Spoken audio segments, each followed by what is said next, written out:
Hey everybody, Pastor Stephen Anderson here from Faithful Word Baptist Church in Tempe, Arizona. And I just got my brand new shirt that was given to me by Paul Wittenberger, Straight Pride. And then on the sleeve here, it's got the scripture reference, Leviticus 20:13.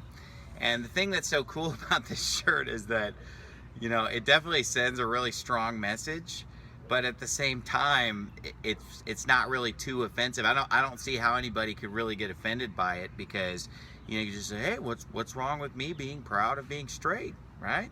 So anyway, I thought it's a pretty funny shirt. You can pick these up at framingtheworld.com. And thank you for mine, Paul. God bless everybody out there. Have a great day. 1 second there, Trig. Leviticus chapter 20, verse 13. If a man lies with a man as one lies with a woman, both of them have done what is detestable. They must be put to death. Their blood will be on their own heads. No, I don't see how anyone could find such a call to violence as offensive at all. You simply want to kill people you don't like. I mean, if anyone takes offense to that, then that is clearly all just part of this aggressive PC culture. Are you fucking high? Seriously. I don't see how anyone could really get offended by it. How about the fact that you are calling for us to be killed? That typically pisses people off, and rightfully so. This amounts to a threat. You are displaying your clear desire with such a shirt to kill us, to murder us. I tell you, if I were living in one of these US states with these stupid stand your ground laws, and I saw you coming with a I want to fucking murder you as part of a demographic I hate on your shirt, I'd be very tempted to shoot.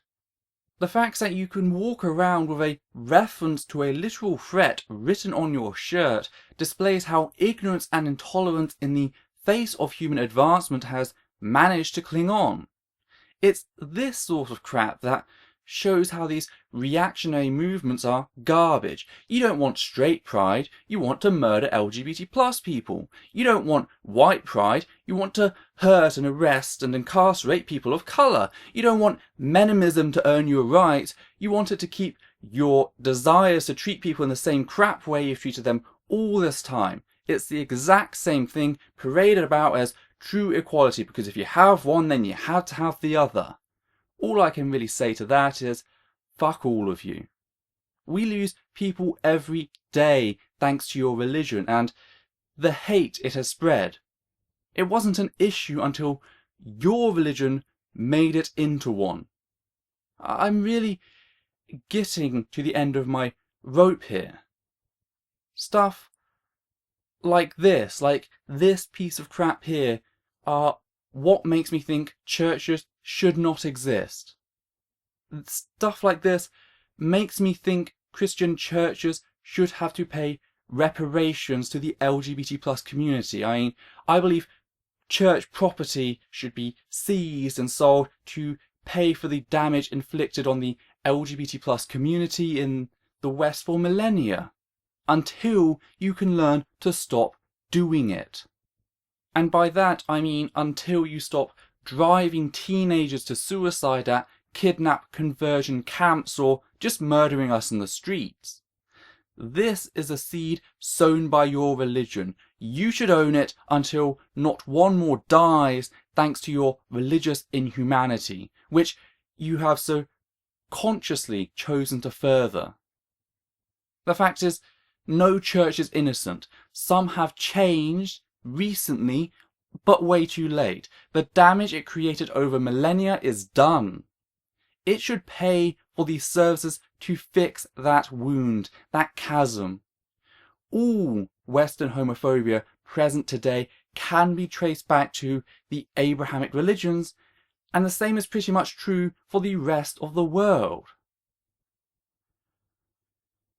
It's just, to my knowledge, there is no other source. Yes, there were some other religions out there that kind of touched it gingerly, but actively hated it and actively justified this bigotry and violence. I couldn't find any. go ahead and find me some, but find me some that are relevant today, that have survived today, that are still things today. Find me. Go on. Do it. Find me one. So why, if it all comes from you, why shouldn't you be the ones to pay? Now, I'm just gabbing here, of course. I don't actually believe you should have your property seized and all of that used to pay as churches. And I'm not talking about individual people either, I've got to make that clear.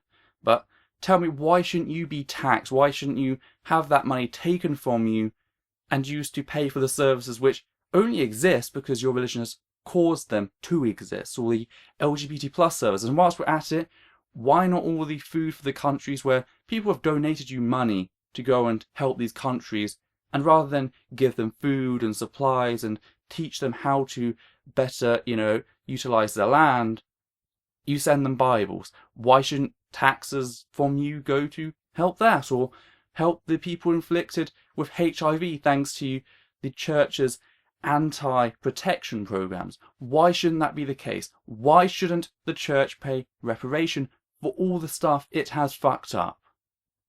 I've had this on my chest for a very long time, so thank you for giving me the opportunity to air my views.